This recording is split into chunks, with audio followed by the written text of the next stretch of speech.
Muy bien, continuando con la explicación del tema que teníamos el día de ayer, que es tórax, anatomía del tórax, podemos observar en este caso, en esta imagen, los diferentes sitios de auscultación a nivel pulmonar. Uno de los sitios de auscultación que vamos a tener es el vértice de los pulmones. Ya platicamos el día de ayer que el vértice de los pulmones va más allá de 2 a 3 centímetros por arriba de la clavícula. El otro área donde vamos a poder escuchar, sobre todo parte del lóbulo superior de ambos pulmones, sería a la altura aproximadamente del tercer o segundo espacio intercostal. Todo va a depender si van a explorar a su paciente, en este caso parado o sentado. Y también vamos a poder explorar el lóbulo medio del pulmón derecho a la altura del cuarto espacio intercostal, donde vamos a encontrar pues parte del lóbulo medio y su límite entre la cisura horizontal y la cisura oblicua. Y hacia los costados, a la altura aproximadamente del sexto espacio intercostal, sobre la línea axilar anterior, pasando la línea media clavicular, vamos a poder también auscultar en el espacio intercostal, sexto espacio intercostal, lo que corresponde al lóbulo inferior del pulmón derecho. Como ustedes ya leyeron, los focos de auscultaciones tienen que ser sobre todo en los espacios intercostales, debido a que si colocamos el esteto sobre la costilla, pues vamos a colocar sobre una estructura ósea que disminuye, lógico, el sonido de la membrana del estetoscopio. Pero esto más adelante lo vamos a ver, ya cuando me diga el jefe de grupo que ya la mayoría de ustedes ya cuentan con el esteto. Muy bien, continuamos y aquí podemos ver el área de auscultación del vértice del pulmón izquierdo, del lóbulo superior izquierdo y del lóbulo inferior izquierdo. Entonces, como podemos observar, es de preferencia para poder auscultar, tiene que ser aquí en este espacio, que es el espacio interescapular, el espacio que está entre la columna vertebral, lógico, y la escápula, ¿ok? Que es el espacio interescapular. Debido a que si nosotros colocamos el esteto sobre la escápula, sería el mismo efecto que tuviéramos al colocarlo sobre las costillas o sobre el cartílago costal. El tórax tiene un área que se llama área precordial. El área precordial ya la hemos estudiado desde las primeras clases de anatomía. Esta área está delimitada por un vértice que es el vértice superior derecho, que se encuentra en el borde del tercer cartílago costal a 1 centímetro aproximadamente del borde external. El otro que vamos a tener es el vértice superior izquierdo. Ese va a estar en el segundo espacio intercostal a 2 centímetros del borde external. Como podemos ver, se aleja más del borde external. El otro vértice que vamos a tener es el vértice inferior derecho, que va a estar entre el quinto y sexto espacio intercostal derecho en el borde external, como podemos observar aquí. Y vamos a tener el vértice inferior izquierdo, que va a estar sobre la línea media clavicular en el quinto espacio intercostal y que corresponde, lógico, a la punta del corazón y también corresponde a un foco cardíaco de auscultación, como ya ustedes los estudiaron. Muy bien, con respecto a eso, nosotros tenemos la identificación de los grandes vasos y el corazón. El corazón tiene una silueta que podemos ver aquí. Y esta silueta que estoy delimitando es la silueta que corresponde al área precordial. Significa que esta silueta cardíaca va ahí del tercer cartílago costal derecho, quinto, sexto cartílago costal derecho o espacios intercostales, segundo espacio intercostal del lado izquierdo y quinto espacio intercostal del lado izquierdo, línea media clavicular. Entonces nosotros tenemos que imaginarnos la silueta cardíaca en la pared torácica. Esto es necesario debido a la relación que tiene el corazón y los grandes vasos con su interpretación patológica hacia la pared torácica. Cuando estudiemos corazón vamos a dar cuenta que el epicardio tiene inervación, lógico también del pericardio, y el pericardio tiene inervación de lo que corresponde, lógico, a los nervios intercostales. Y esto, lógico, va a ocasionar que los nervios intercostales, en este caso, si tenemos, lógico, alguna afectación a nivel cardíaca, pues esto origina la irradiación del dolor a nivel, lógico, de la pared torácica, tal como lo vamos a ver en las arterias coronarias, que tiene cierta irrigación en el corazón, pero a su vez su inervación puede irradiarse a los segmentos medulares, y por eso el paciente refiere dolor en el estómago, en el hombro, en los miembros superiores cuando tiene un infarto agudo de miocardio. Muy bien, vamos a continuar. Y aquí tenemos, ¿me permite?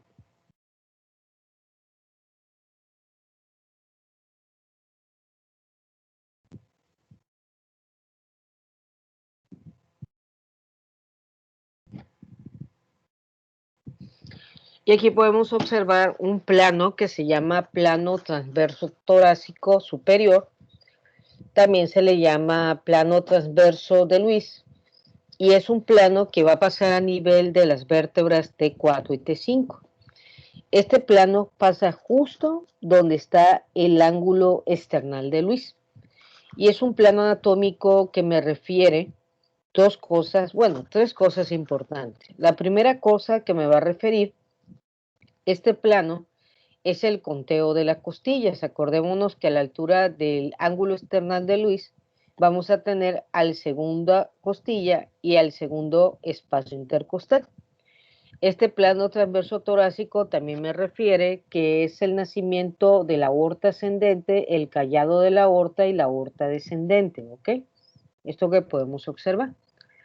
Y lógico, esto tiene que ver con el tronco arterial brachiocefálico, la carótida común del lado izquierdo y la subclavia del lado izquierdo. Aquí lo vemos. Y también aquí en este plano me va a delimitar que la tráquea se bifurque en, lógico, bronquio principal derecho y bronquio principal izquierdo, ¿ok? Entonces tenemos los bronquios principales derecho, izquierdo, la tráquea y el callado de la aorta, y vamos a tener el conteo lógico de las costillas. Y otra cosa importante, ¿se acuerdan cuando veíamos el esófago? Pues ahí también vamos a tener la broncoconstricción aorta bronquial, cuando la aorta pasa por el esófago y cuando la tráquea origina su bronquio y también hace la constricción hacia el esófago.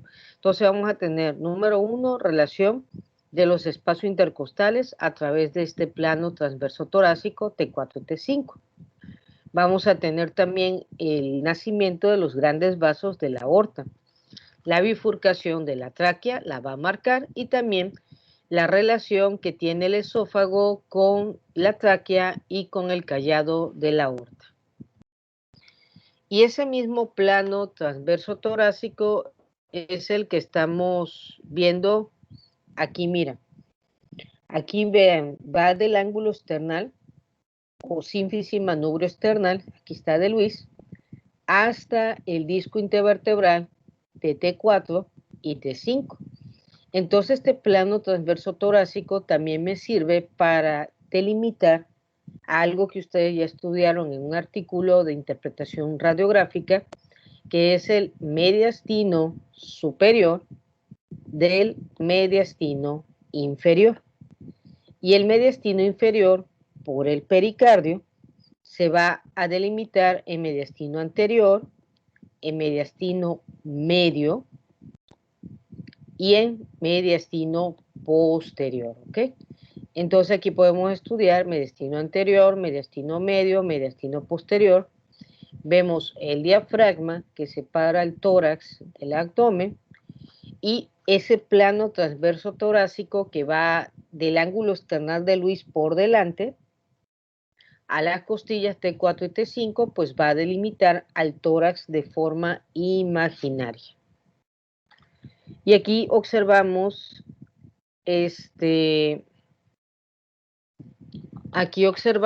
cómo se puede identificar algunas estructuras a través de la pared torácica. Ejemplo, vean por favor, la vena cava superior la vamos a encontrar, aquí lo ven, este es el primer espacio intercostal, en el segundo espacio intercostal. Algunos libros hasta la pueden señalar en el tercer espacio intercostal. Entonces vamos a tener relación de la vena cava superior, segundo o tercer espacio intercostal, de la arteria pulmonar derecha, del bronquio principal derecho, en el segundo y tercer espacio intercostal, del callado aórtico, ese va a estar en el segundo espacio intercostal, como podemos ver aquí, del bronquio principal izquierdo y de la arteria pulmonar del lado izquierdo, entre la tercera costilla y el tercer espacio intercostal. Podemos observar, miren, la vena brachiocefálica derecha en su relación con el primer espacio intercostal y cómo el manubrio del esternón se relaciona con la unión de la vena brachiocefálica derecha con la vena brachiocefálica izquierda y te van a formar la vena cava superior. Y exactamente a la altura de la escotadura yugular vamos a tener la emergencia o la salida del tronco arterial brachiocefálico, de la arteria carótida común del lado izquierdo, de la subclavia del lado izquierdo y de la propia tráquea que debe estar en el centro, como lo describe el artículo que ustedes leyeron. Y en el cuarto espacio intercostal, en una persona delgada, pues vamos a tener, en este caso, la areola o el pezón. Muy bien, y aquí tenemos a grandes rasgos los focos de auscultación cardíaca. Podemos observar que en el segundo espacio intercostal vamos a encontrar al foco lógico de la aorta. Aquí vemos el foco aórtico. Este foco también puede tener un segundo foco, el foco aórtico, que estaría a la altura del tercer espacio intercostal del lado izquierdo. Entonces tenemos un foco principal y un foco accesorio. Ustedes que son de primer año se deben de aprender el foco principal, que sería en el segundo espacio intercostal, del lado derecho, línea paraesternal.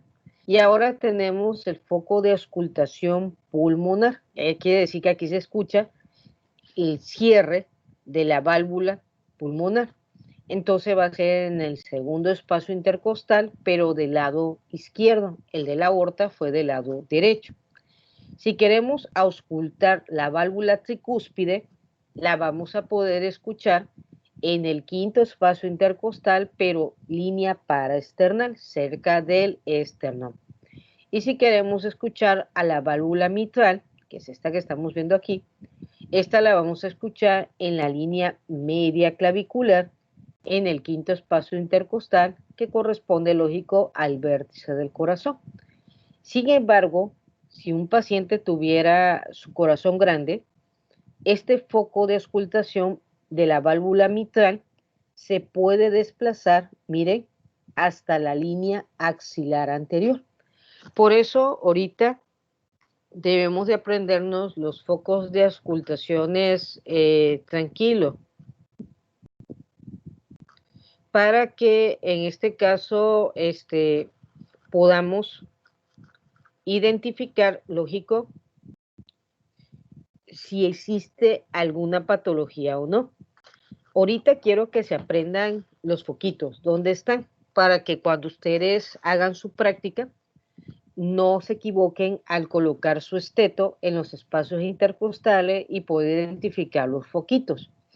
Les voy a mandar, además ustedes lo pueden también escuchar por internet, busquen por favor, en este caso, sonidos de las válvulas cardíacas y van a escuchar cómo las válvulas cardíacas vamos, la diferencia de cómo se escucha una válvula aórtica, una válvula pulmonar, una válvula tricúspide y una válvula mitral. Ustedes deben de acostumbrar a su oído a los sonidos normales para que cuando tengan un paciente puedan diferenciar entre lo normal y lo patológico. Acordémonos que su generación es una generación que tiene la información disponible. Y algo que debemos de aprender y que está pendiente esta práctica porque la vamos a utilizar cuando hayan visto toda la anatomía de superficie, son los dermatomas. Como ya sabemos, pues un dermatoma es una área cutánea inervada por un nervio raquídeo, ¿ok? Y estos dermatomas están, lógico, aquí lo podemos ver, se llaman dermatomas dependiendo que inervan. ¿Qué quiere decir eso?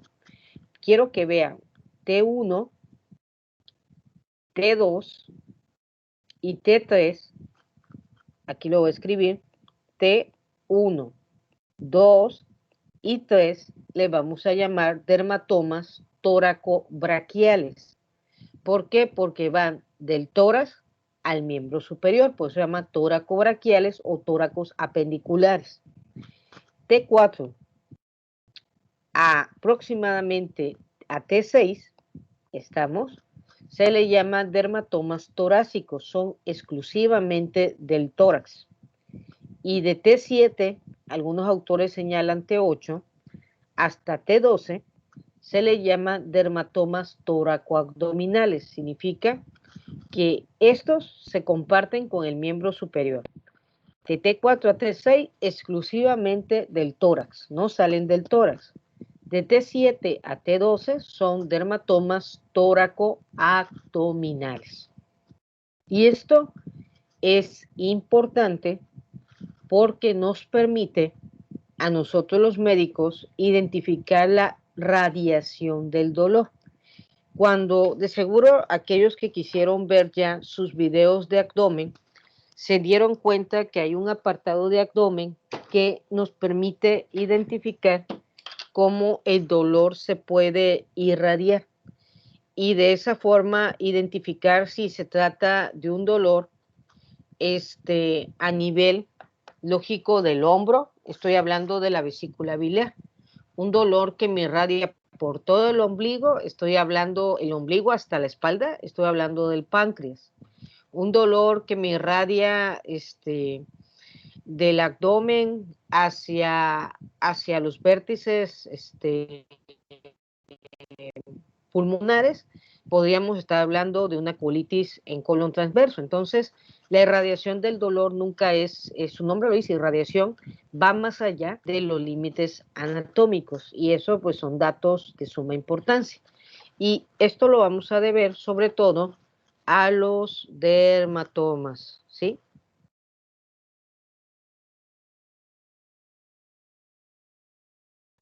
Muy bien, vamos a continuar. Y aquí podemos observar lógico, esto que estamos viendo es una contusión que no solamente incluye la pared torácica, sino incluye, miren, a la pared abdominal, ya lo vieron.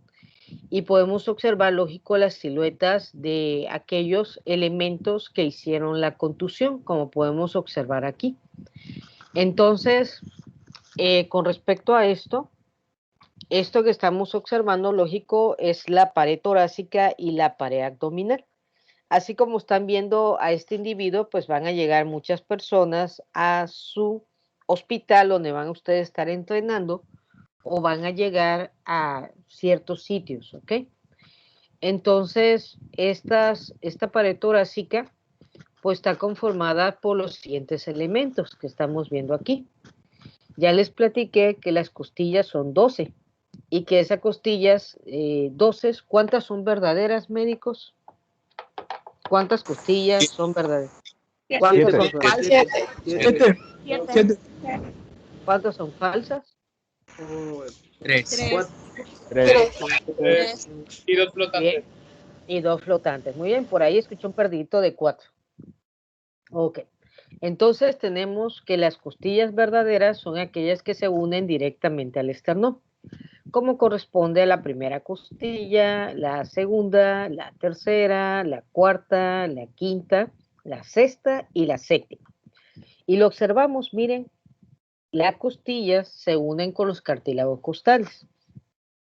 Las costillas no son rectas, las costillas son oblicuas, ¿ok? Tienen una oblicuidad que vamos a estudiar. Y esas costillas se unen con el esternón a través de esta estructura que son los cartílagos costales. Y, lógico, entre las costillas van haciendo unos espacios que son los espacios intercostales que están cubiertos por los músculos intercostales.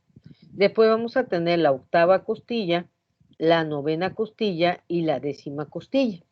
Esas se unen con los cartílagos costales directamente al cartílago costal de la séptima costilla. Véanlo, por favor, esta es la séptima costilla y podemos observar el cartílago de la octava, el cartílago de la novena y el cartílago de la décima. Como ayer les platiqué, en la pared anterior vamos a encontrar 10 costillas y vamos a encontrar 9 espacios intercostales. Y podemos observar que en la parte posterior vamos a encontrar la 11ª costilla y la 12ª costilla. Por ahí, ¿hay algún micrófono abierto?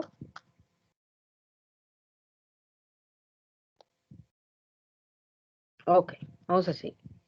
Y esta costillas 11 y 12 no la podemos ver en la parte anterior, pero tal vez la 11ª costilla la podamos palpar en la cara lateral, como la podemos ver aquí. La 12ª costilla definitivamente esta la encontramos solamente en la parte posterior. Y estas costillas se le llaman flotantes porque no se articulan jamás con el esternón. Vemos aquí el esternón que tiene un manubrio, tiene un cuerpo y una apófisis sifoides. Puede ser apófisis, proceso o apéndice sifoide, está bien dicho, ¿ok? Y podemos observar que también dentro del tórax tenemos la clavícula y tenemos a la escápula.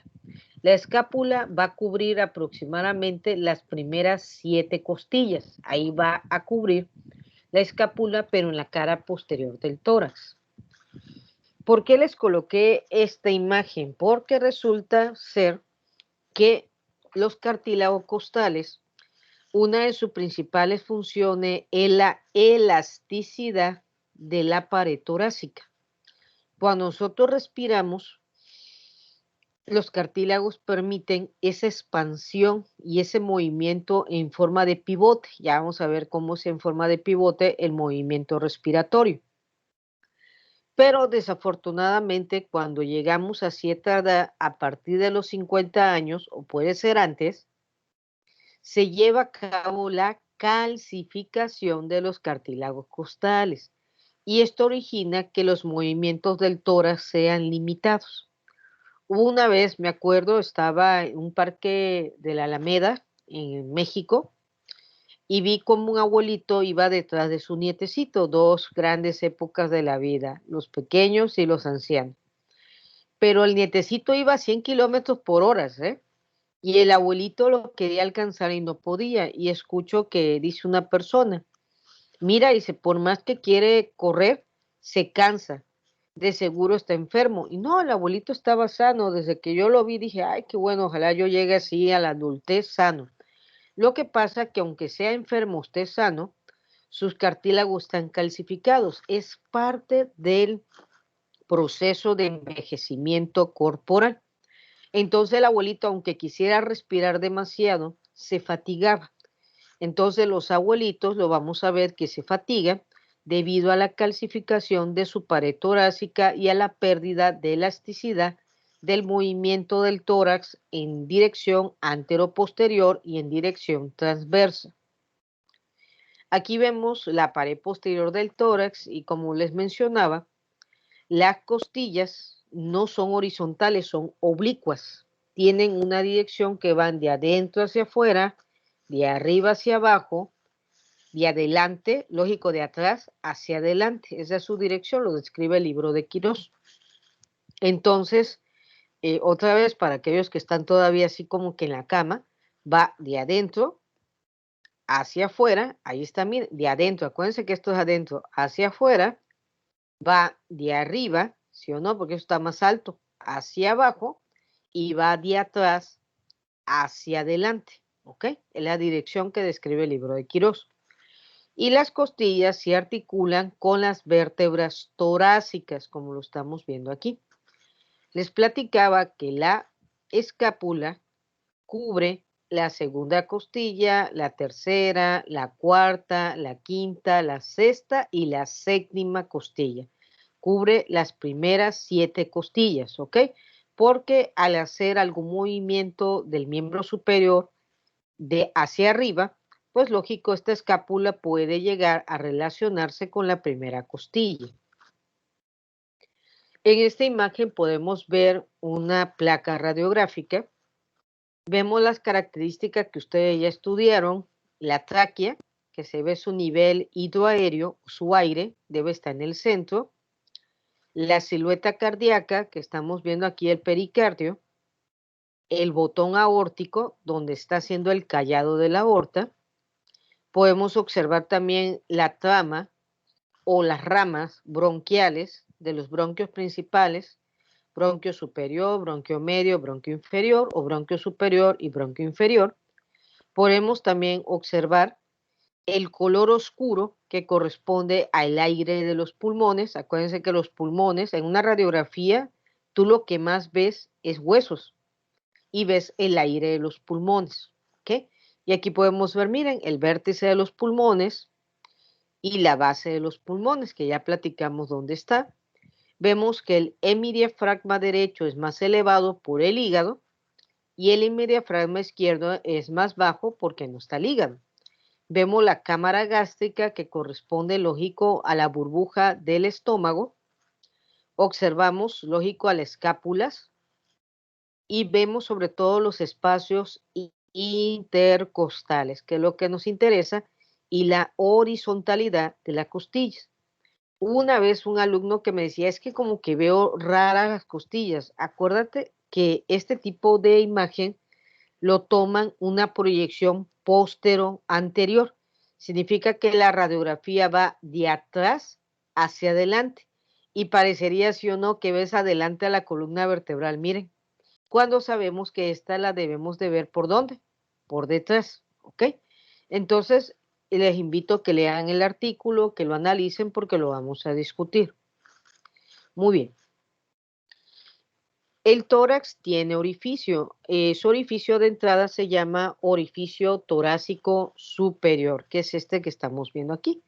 Este es el orificio torácico superior, que va a estar en el manubrio del esternón, la primera costilla y la primera vértebra torácica, que todos le decimos T1. Entonces, este orificio torácico superior es la transición entre la región cervical, el miembro superior, ya sea derecho o izquierdo, y la región torácica. En este orificio torácico superior vamos a encontrar a los grandes vasos, vena cava superior, tronco venoso brachiocefálicos derecho e izquierdo, el callado de la aorta con sus grandes vasos, tronco arterial brachiocefálico, carótida común izquierda, su clave izquierda, la tráquea y el esófago. Y vamos a encontrar, lógico, el vértice de ambos pulmones. Entonces, pregunta de examen, ¿cuál es el límite del orificio torácico superior? Por delante tiene al manubrio del esternón, a los lados tiene la primera costilla y por detrás tiene a la primera vértebra torácica. Y así como hay un orificio torácico superior, hay un orificio torácico inferior. Ese orificio torácico inferior es diferente porque está cerrado por el diafragma. Y acá no, acá está abierto. Es la gran diferencia entre uno y otro. Y podemos observar que el orificio torácico inferior está delimitado por delante por la apófisis sifoides, a los lados por la arcada costal, formada por la séptimo cartílago costal, octavo cartílago costal, noveno y décimo cartílago costal. Hacia los lados lo va a formar la décima costilla y la onceava costilla, y en la parte posterior la doceava costilla y la doceava vértebra torácica. Entonces, todo esto es el orificio torácico inferior y como ya les platiqué, es un orificio que se encuentra cerrado por el diafragma. El diafragma no está totalmente hermético, no es cerrado, porque el diafragma tiene orificios para la vena cava inferior, tiene orificios para el esófago y tiene orificio para la aorta y también para otros vasos como las venas ácigos y hemiácigos. Entonces el diafragma, quiero que vean, es una cúpula y esta cúpula, ¿se han visto una cúpula alguna vez? Una cúpula es como las grandes que vas a la iglesia o a la catedral y de pronto ves como un domo grande y fuerte. Esa es una cúpula, estamos. Entonces, el diafragma parece como una cúpula y de esa manera su parte más superior está hacia adelante a nivel de la apófisis sifoides y su parte posterior está a nivel de la columna vertebral, a nivel de T12, como lo podemos observar, y tiene forma totalmente como una cúpula, ¿ok? El diafragma separa al tórax del abdomen. Acuérdense que hay costillas que van a estar relacionadas con el abdomen, ahorita lo vamos a ver. Y esta separación me permite tener algo que se llama presión intratorácica y presión intraabdominal. Aquí podemos ver lo que les platicaba, la pared tóraco-abdominal. Hay costillas que no son 100% torácicas, sino se comparten con el abdomen. Un ejemplo, pregunta de examen, ¿cuáles son las costillas que cubren al hígado? ¿Alguien me lo puede decir? Por aquí lo ven, ¿cuáles serían?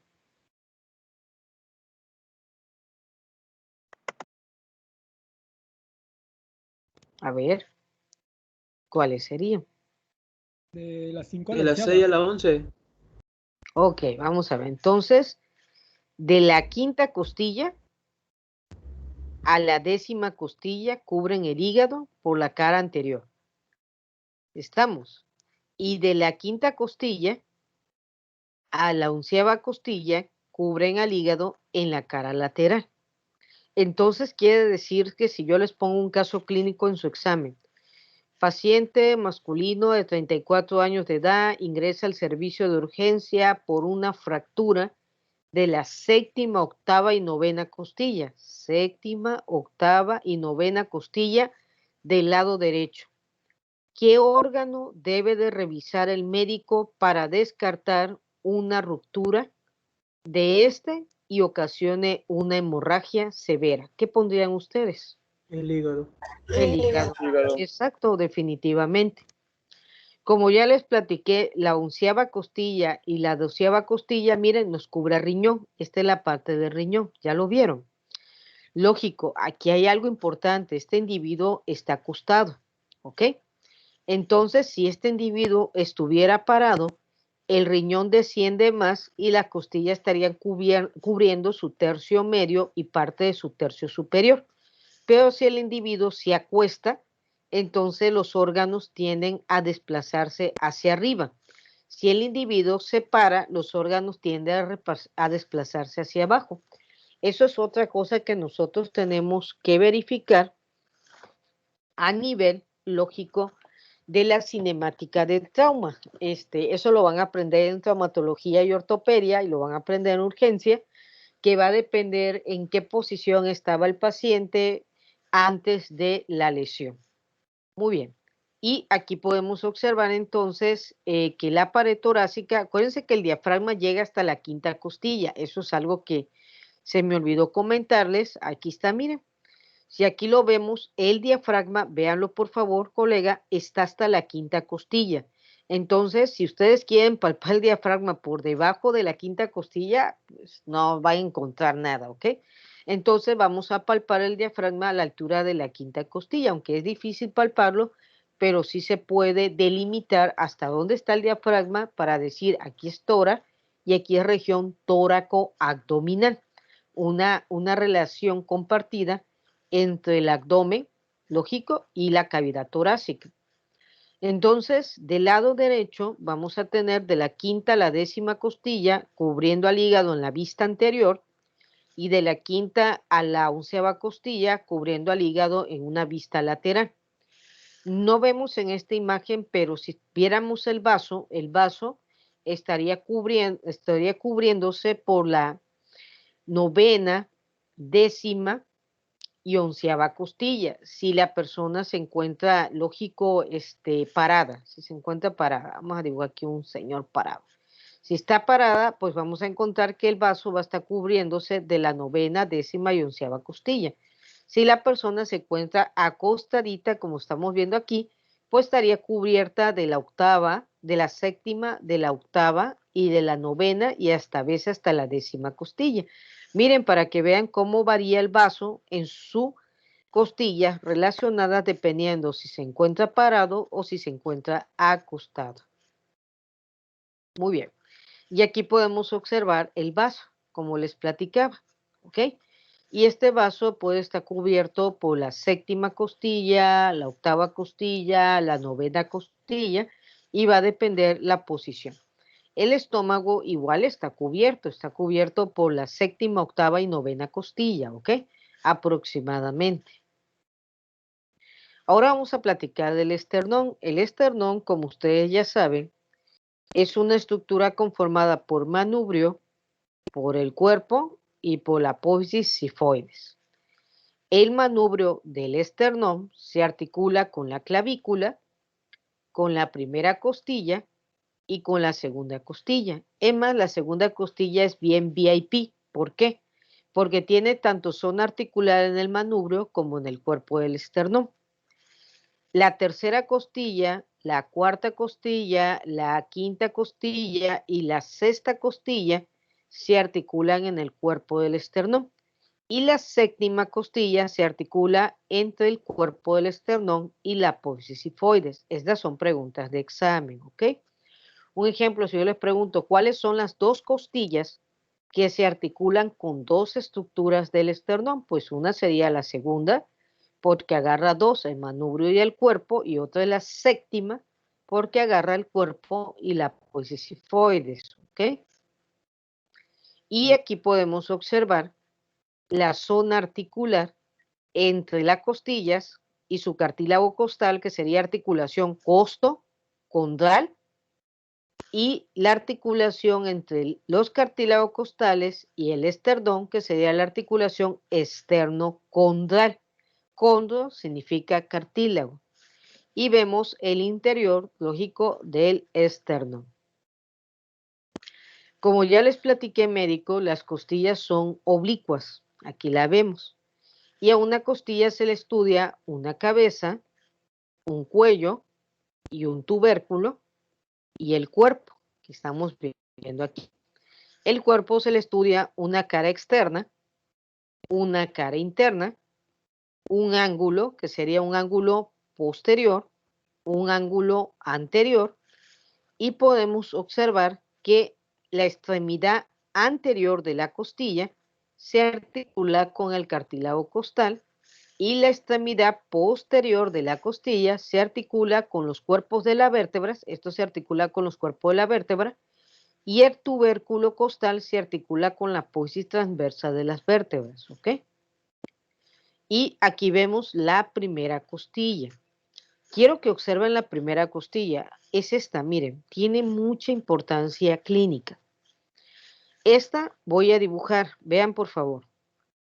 La primera costilla se encuentra entre la subclavia, en otra palabra, se encuentra entre la clavícula y la primera costilla. Hay un espacio, no sé si me di a explicar. Dibujo de manera esquemática acá, miren, esta es la clavícula, ¿estamos? Y esta es la primera costilla. Entonces, entre la primera costilla y la clavícula hay un espacio. Ahora sí, no sé si me di a explicar, quiere decir que quiero que vean este espacio. ¿Sí entendieron esa parte? Sí, profe, sí. Ok, muy bien. Entonces, quiero que observen. ¿Por qué tengo que tener mucho en consideración qué hay entre la clavícula y la primera costilla? Miren, esta es la parte anterior de la costilla, la que va a tener el cartílago costal. Es más, aquí se lo dibujo. Esta es la parte posterior de la costilla que se va a articular con la primera vértebra torácica, ¿ok? Entonces, ¿qué elementos pasan por esta costilla? De azul voy a dibujar a la vena subclavia. Es la estructura más anterior de la costilla. Miren, aquí está. Quiere decir que este canal se llama canal subclavio para la vena subclavia, ya lo vieron. Y en la parte de atrás lo voy a dibujar de color rojo, va a pasar la arteria subclavia. Pregunta de examen, ¿cuáles son los dos grandes vasos que se relacionan con la primera costilla? La vena subclavia y la arteria subclavia. Van a decir, oiga doctor, ¿y por qué es necesario? Porque si esta clavícula se llega a fracturar, actúa como un cuchillo y corta la vena o corta la arteria.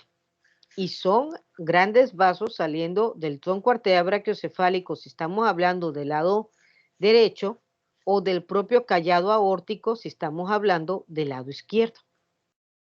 Hay un músculo que los divorcia, hay un músculo bien interesante que le dice, a ver, los voy a divorciar, los voy a separar, fíjense cómo es la naturaleza, ¿ok? Entonces, el músculo que divorcia a estos dos grandes vasos y que lógico y que te dice, no, pues vamos a hacer un ladito, es el músculo lógico escaleno medio. El músculo escaleno le dice, separamos a la vena de la arteria, ¿ok? Y aquí lo podemos ver, miren, este es el músculo escaleno, ya lo vieron. Y este músculo escaleno le está diciendo, separo la arteria, lógico, va a decir, oiga doctora, no veo la vena, pues fácil, dibújala. Separo la arteria de la vena, ahí está la vena, ya lo vieron. Entonces, esta es una separación anatómica originada por el músculo escaleno. Si la clavícula se fractura, nosotros como médico debemos de descartar que exista alguna lesión en estos vasos sanguíneos. Les platico, esto sucedió en la Ciudad de México. Una servidora estaba rotando por el Hospital General de México, porque ahí me daban mi rotación de la maestría. Y de pronto llega al servicio de urgencia paciente chocado, así, totalmente inconsciente, con escasas pulsaciones, escaso ruido cardíaco y disminución de la respiración, ya totalmente muerto. La pregunta es, ¿qué le pasó? Lo que pasa que ese individuo trabajaba en un área de construcción, trabajaba. Y sus amigos le dijeron, tú aguantas. Le colocaron 3 sacos de cementos. Cada saco de cemento pesa 50 kilos. En otra palabra, le colocaron ¿cuánto? 150 kilos. Le dejaron caer en el hombro del lado derecho. Entonces, quizás sus compañeros ya lo habían hecho, no sé. Le dejan caer un primer saco, no sintió nada. Dejaron caer un segundo saco, se sentía mal. Dejaron caer el tercer saco. ¿Qué hizo los sacos? Hicieron pedazos a la clavícula. ¿Y qué hizo la clavícula? A los 2 vasos sanguíneos los cortó. Entonces imagínate la fuga de sangre, la sangre iba al tórax y la sangre iba hacia el miembro superior, sobre todo al tórax. Entonces hizo un hemo,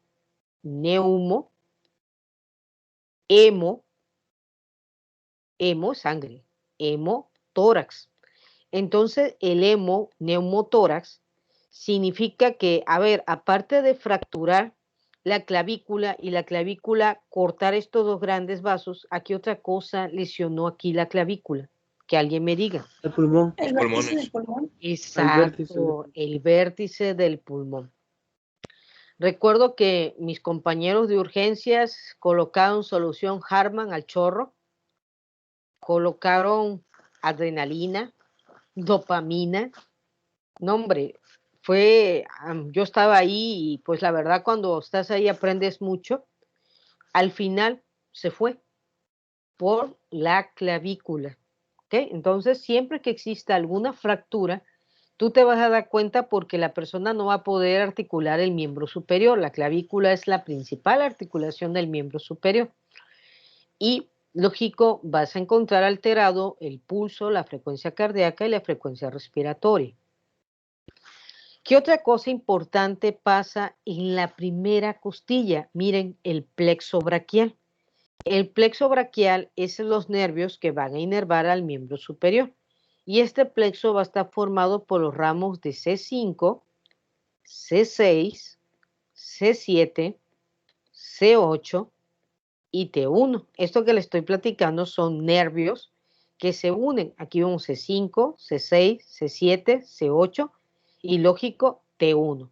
Y todo esto me va a conformar un ramos que van a originar al plexo braquial y ese plexo van a formar al nervio mediano, al nervio cubital, al nervio radial, al nervio musculocutáneo y al nervio axilar. Entonces son nervios que van ahí hacia el miembro superior. Miran cuántas cosas hay entre la clavícula y la primera costilla. Muy bien, la segunda costilla, lógico, es totalmente diferente a la primera, ya la vieron. La primera es muy pequeña, pero peligrosa, ¿eh? La primera tiene canal para la vena subclavia, para la arteria subclavia, para los músculos escaleno anterior y medio. Acá está el escaleno posterior. Y vemos la gran diferencia que hay entre la primera costilla y la segunda costilla. Ambas tienen cabeza, acuérdense que esto es la cabeza, esto es el cuello, este es el tubérculo y este es el cuerpo, estamos, el cuerpo de la costilla. Y como ya les platiqué, ustedes, mis queridos estudiantes, tienen que aprender a contar bien los espacios intercostales. ¿Cómo se aprenden? Practicando. Si la medicina no se practica, no se aprende. ¿Ok? Le apuesto que algunos ya se olvidaron de los triángulos del cuello. Pero si hay uno que es inteligente y lo practica varias veces, le dice, mamá, ¿me permites? O vamos a poner hermanos, hermanas, o quien esté con ustedes, porque algunos a lo mejor ya estén casados. Entonces tengan que decirle, no, pues aquí está el ángulo external de Luis y empezar a contar las costillas porque no todos los tórax son iguales. Tú vas a conocer el tórax de tu familiar, pero cuando tú vayas a clínica y descubras el tórax del paciente con su lógico consentimiento, vas a notar que los tórax cambian totalmente, ¿ok? Muy bien. Y lógico, nosotros debemos de contar los espacios intercostales por los focos aórticos. Aquí esta imagen no tiene ya espacio, no se ven ya los espacios. Si yo eliminara esto, pues totalmente tú debe de decirme segundo espacio intercostal, línea paraesternal, foco aórtico. Segundo espacio intercostal, línea paraesternal izquierda, foco pulmonar. Quinto espacio intercostal, línea paraesternal, foco tricuspidio. Línea media clavicular, quinto espacio intercostal, foco mitral. Eso es importantísimo, nosotros saber dónde colocar nuestro estetoscopio. Y los espacios intercostales, como ustedes ya lo estudiaron, están cubiertos por los músculos intercostales externo, músculo intercostal medio y músculo intercostal interno. También se le cambia de nombre. Al externo, al interno le dicen íntimo. Al interno le dicen medio y le dicen externo. Bueno, pero la verdad, apréndenselo. Intercostal, externo, medio e interno. Esa es su nomenclatura normal, ¿ok? Lo que pasa es que cada libro quiere poner su propia nomenclatura o cada autor del libro. Lo que quiero que aprendan ustedes es que por debajo de las costillas, me regreso a las anteriores, aquí miren, a ver, aquí no se ve, aquí está. Aquí, el borde de la costilla tiene un borde superior y tiene un borde inferior. El borde inferior tiene un canal. Este canal se llama canal subcostal debajo de la costilla. Y debajo de ese canal vamos a encontrar, miren, el van, así como lo escucha, van. ¿Qué es el van? Vena intercostal, arteria intercostal, nervio intercostal. Ahí está, miren, vena intercostal, arteria intercostal y nervio intercostal. Si se llega a fracturar una costilla, esto valió suerte, ¿eh? se rompe la vena, la arteria y el nervio. Y me va a decir, oiga, doctora, ¿y esto qué está pasando? Estos son colaterales, son muy delgaditos, si se llega a fracturar la costilla, sí sangran, pero no comprometen la vida. Pero estos vasos sanguíneos, si se llegan a romper, crean un hemotórax, crean una hemorragia. Por eso es necesario descartar que la ruptura no haya sido justo. Si yo dibujo una costilla, véanlo por favor, entre el ángulo posterior y el ángulo anterior, quiere decir que entre los ángulos, aquí está la costilla, y lógico, entre estos ángulos, aquí va pasando el van.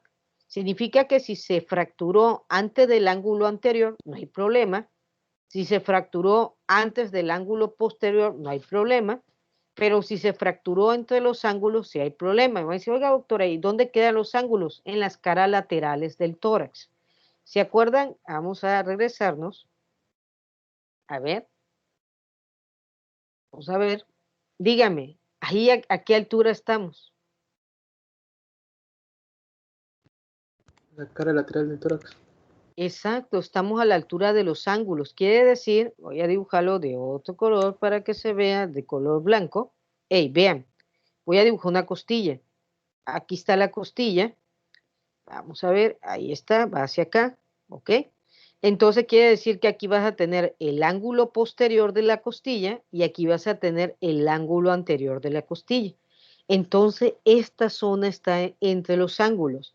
Quiere decir que aquí yo tengo pasando a quién, al van. Tengo pasando a la vena, a la arteria y al nervio. ¿Y cómo te das cuenta? Por todo esto que estamos viendo. Este individuo tiene fractura de costillas, ¿ok? Y con 2 costillas te hacen todo esta equimosis hemorrágica. Ya lo vieron, con 2 costillas fracturadas. Y así como se ve por fuera, ahora vamos a ver cómo se ve por dentro.